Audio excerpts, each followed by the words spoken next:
Rail टेका hood का जाम। इसी नारे के साथ जेल कैंप के आर्मी जो हैं रेलवे स्टेशन पर पहुंच चुके हैं। रेल पटरियों को उन्होंने जाम कर दिया है, ट्रेनें रोक दी है।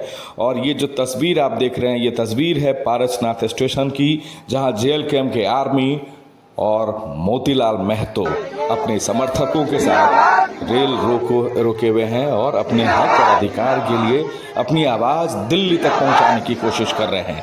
ये सिर्फ झारखंड की एक तस्वीर नहीं, पूरे उड़ीसा, पूरे बंगाल समेत कई जगहों से जहां से कुर्मी समाज ताल्लुकात रखते हैं और अपने हक और अधिकार के लिए ये अब मांग करने लगे हैं।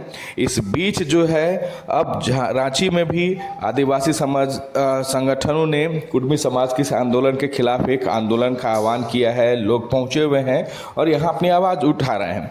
लेकिन कुर्मी समाज सीधे सीधे तौर पर कह रहा है कि किसी समाज का वो हक छीनने नहीं आए हैं, वो उनके जो हक छीने गए हैं उसके लिए वो आवाज़ उठा रहे हैं। और ये आवाज़ जो है दिल्ली तक पहुंचाने की कोशिश हो रही है कि उनके साथ जिस तरह से अन्याय हुआ है, कुर्मियों को जिस तरह से एसटी का दर्जा से हटा दिया गया है, अब वो उन्हें दर्जा मिले, आदिवासी की तरह उन्हें भी लोग जाने पहचाने और उन्हें उस तरह से रिजर्वेशन तमाम चीज़ें जो है वो मिले। और इसी के लिए ये लगातार जो है पिछले कई सालों से अब ये आंदोलन करते आ रहे हैं। और ये आंदोलन की रूपरेखा है रेल टेको डोहो छेको ये, और मोतीलाल महतो इसमें सबसे बड़ी कड़ी हैं जिन्होंने जेल कैंप को पूर्ण रूप से अपने समर्थकों के साथ इस आंदोलन में झोंक दिया हुआ है और अपनी आवाज़ बुलंद कर रहे हैं। देखिए, ये यही आंदोलन है जिसके जरिए दो पार्टी की रूपरेखा और दिशा तय होने जा रही है झारखंड में। एक तो सुदेश महतो की पार्टी आजसू की और दूसरा जेल कैंप की।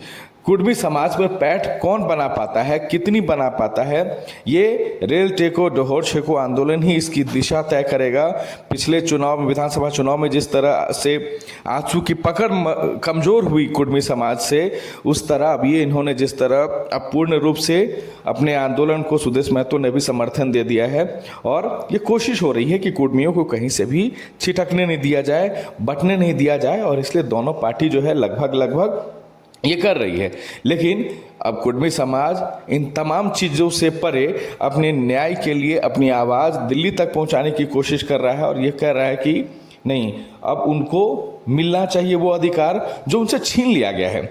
क्योंकि ये इनका कहना है कुर्मी का कि उनके तो अधिकार थे, वो तो खुद आदिवासी समाज में थे। 31 के जो वो जनगणना के दौरान उनको जो इस तरह से बहिष्कृत कर दिया गया, वो अब नहीं चलेगा, ज़्यादा दिन नहीं चलेगा।